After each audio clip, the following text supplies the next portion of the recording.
welcome back to the Capital Mindset Show. Today's kind of going to be an update video, and this one's going to be quite interesting, I'll say the least.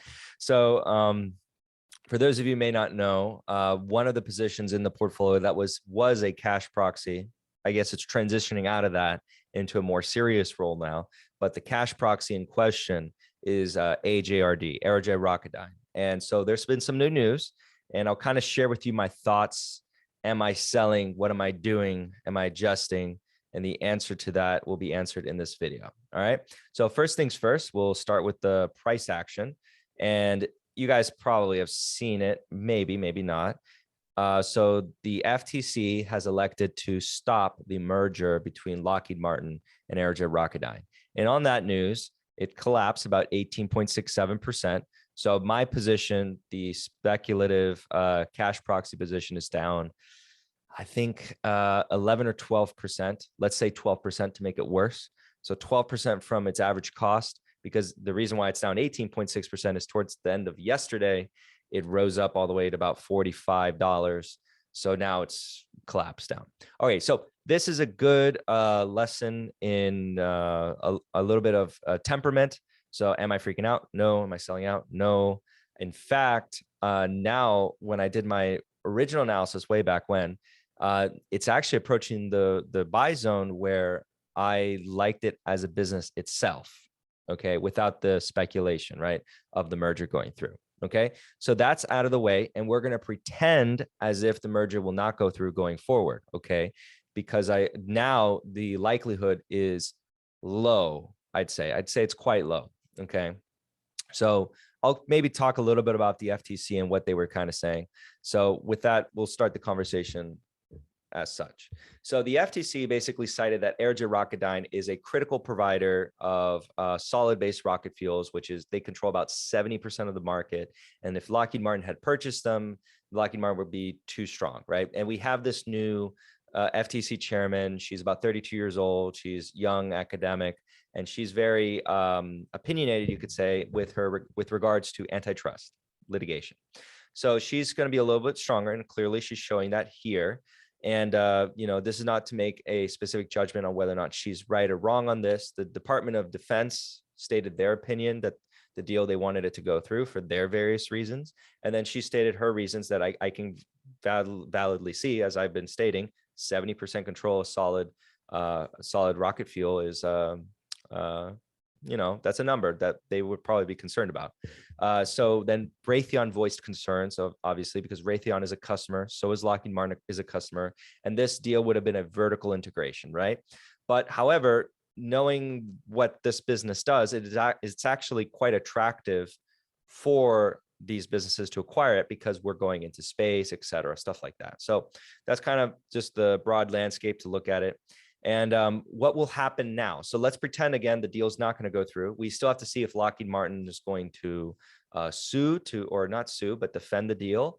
And they have about 30 days to do so. Okay. So now remember, if someone is hopping in now for that reason, this goes into the hyper speculative investment category, no longer in the speculative, because remember, what are the rules about a speculative investment? Well, speculative investment, it has to be something that is outside their control.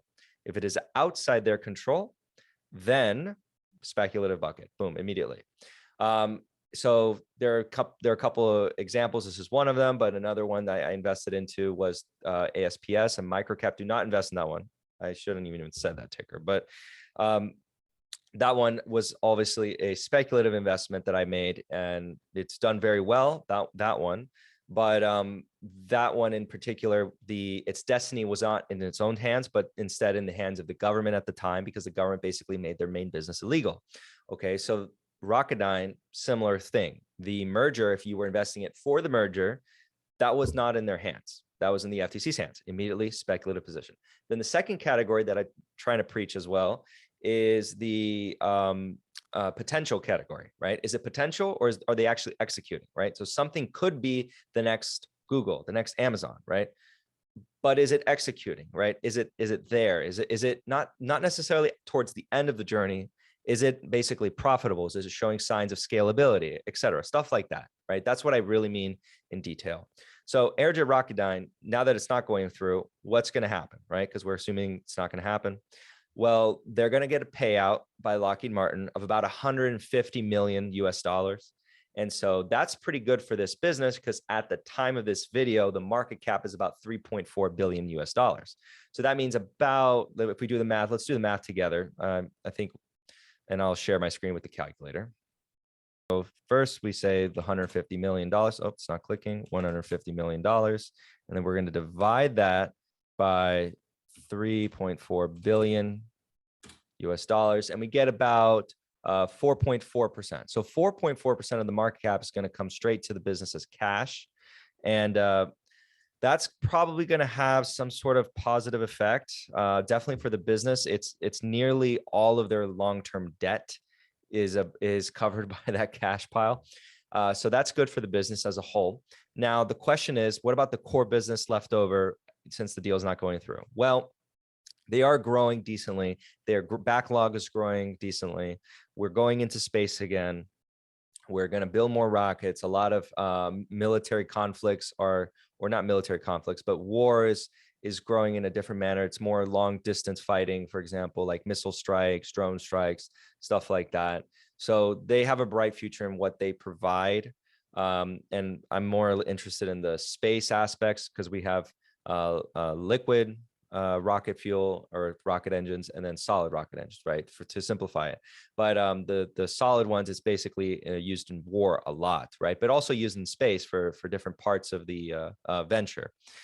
So focusing on the business, let's take a look at the model. I've already plugged it in so we don't waste any time on that. And we can kind of see here the required rate of return I inputted was 15. And I said on the midpoint, I think they're going to grow at 10%. And this is based on some assumptions, looking back and seeing the backlog grow and how that's going to affect their future revenue growth or cash flow growth. So I think that 10% is a probable scenario. And based on that 10% growth, we're actually already below the buy price, right? So let's actually move that 10% over here and let's actually change this to an 8%. And then we'll change this to a 6%. And then we'll change this to the, let's say 2%. And then on the high end, we have a big explosion in spending.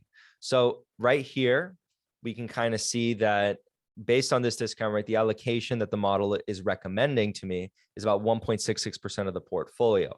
Now, this is now out of the speculative bucket and looking at it as an investment at current prices. So looking at the average buybacks, let's actually assume some dilution. So if we assume the equal level or some form of dilution in that range, then we do have to assume higher growth rates to achieve that required 15% rate of return. Let's say we bring that down to the 12% that some people might think is more fair.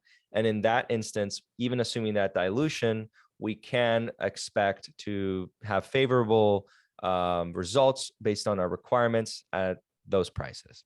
Okay. And just so you guys know, a 12% required rate of return is 210%-ish over the next 10 years. And then I should have shown you guys for the 15, a 15 is about 304%, right? And this is above the market average of about 10% per year. Okay. So with that being said, I am now considering moving this position from the cash proxy category speculation that it was, and now actually looking at it as some form of, actual position, right? I'm not planning on selling. In fact, I had someone actually ask me in a comment whether or not what I was doing, and I responded to that comment, but I'm saying it here verbally.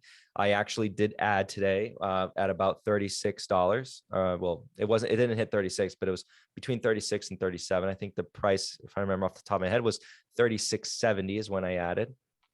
And so now it's again transitioning over from the speculative investment to a more actual core investment. And it's not going to be the largest position ever in the portfolio, but it's actually quite large for what it was. Okay. So I hinted at it in previous videos that it was an irresponsible size. And yes, it was an irresponsible size for a speculative position. But going forward, it's not going to be a speculative position at these prices. And I'm lowering down my cost basis a little bit here and there. But I'm liking it. I'm liking the business. I think in fact, there is a small little chance, very small chance. And again, that's why I said at the beginning of this video, I do not consider that it will go through, but there's a small sliver of opportunity that it might actually go through, and that Lockheed Martin wins the court battle, in which case I think the potential rate of return here is in the 40s, 40 percentile. So that's there in the cards because it's not overruled completely. And I know that one of the largest shareholders of this business was not happy that the deal was going to go through, because he believed that Lockheed Martin underpaid for what Erija Rocketdyne was. I don't necessarily agree based on what I'm seeing here. I think it was a fair price that Lockheed Martin was paying, because I do think that combined with Lockheed Martin, the value produced would be substantial. And I do think personally that the growth rate going forward of the next decade will be a lot more than the growth rate experienced in the past decade, because there's a lot more spending going into the categories in which Rocketdyne offers products. And we also have to see what Northrop Grumman does. But for the most part, again, the concerns of the FTC were they control about 70% of the solid-based rockets, solid fuel rockets, and that if Lockheed Martin had controlled that 70% number, that would not be favorable. That was the arguments, or some of the arguments to be had. So this new FTC chairman or chairwoman, she is, if you read her paper, she's heavily focused on supply chain. So it's not so much on price, on how monopoly power affects price. It's on how monopoly power can affect supply chain. She has a paper that she wrote about Amazon. I recommend everyone go read that, and kind of get an idea of how she thinks, if you kind of think about it going forward, and how that might affect the approval of Activision Microsoft, because that would be another speculative play in the future if the cards are played right. So this speculation, for the most part, I will consider as a failure. So this one was a failure. And but on a lighter note, it's actually a good business, trading at now a fair price, and then I'm changing it over to an actual position in the portfolio instead of a speculative position. Okay, and that's how I'm going to be treating it from now on. We'll see what the options market kind of give us, because then I might be able to allocate a video to it and kind of see what's going on the call option sides of regarding to sell. So sell some calls and stuff. Even selling puts, but for now, until then, I think the options market's going to be kind of so I'm not really going to talk about it, but that'll be an interesting video. All right, guys, if you guys have any other recommendations, this is kind of more of the conceptual, this fits under the conceptual video, but if you guys have any more stock requests, go ahead and leave them down below. Remember, try to avoid those micro caps. Oh, no biotechs as well that aren't, pre-approval of anything. And remember that I'm going to try to do one request a day, and then in conjunction I might add little stocks here and there, like for example this video constitutes as that extra video. It doesn't count as the request videos. Okay, on that note, guys, thank you guys for watching. Have a good one. Bye.